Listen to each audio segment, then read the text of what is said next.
Okay, so I am taking that Mexican squash and we're doing a pasta dish. So I have my spaghetti right here. I'm going to add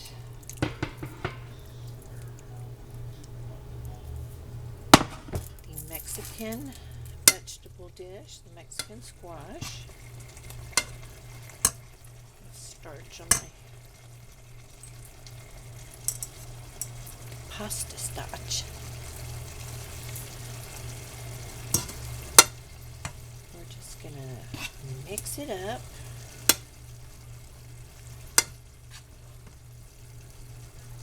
And that's it.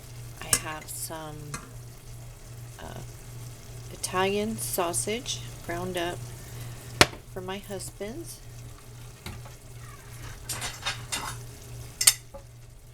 Going to take a scoop of this. Okay, this fly and I are just not going to get along. He's going to tell me I gave him too much. So add it to your pasta. This is going to be a real quick video. I have a video on the Mexican squash, so I'll post it in the description down below. So this would be like a leftover makeover,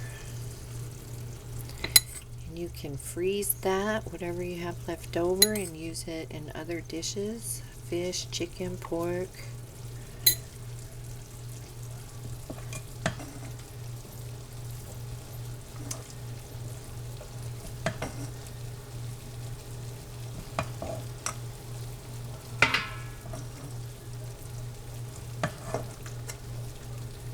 Spoon would have been much better.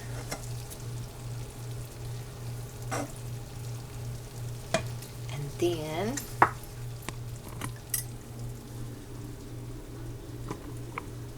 we will top it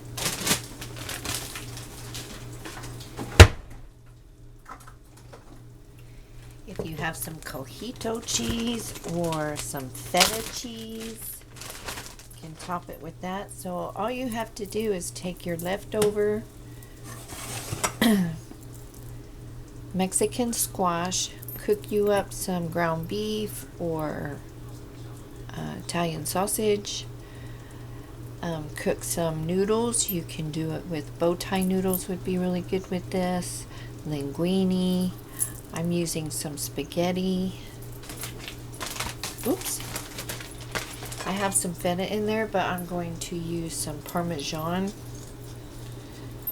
Cojito cheese is just a salty, dry cheese, so I think that's where my grandfather came up with the Parmesan on the tacos, because probably back in the day that stuff was hard to find. So yeah, just boil you up some pasta, brown up some meat, and use your leftover Mexican squash for a pasta dinner. Easy peasy. Take you 10 minutes tops. Whatever the longest that's going to cook probably is the meat. So I say 10-minute dinner. So I will see you all in the next video. If you have any questions, post them down below, and I will put the Mexican squash recipe in the description below. I did a video with that already. So I will see you guys next time. Have a good one. And yeah, bye.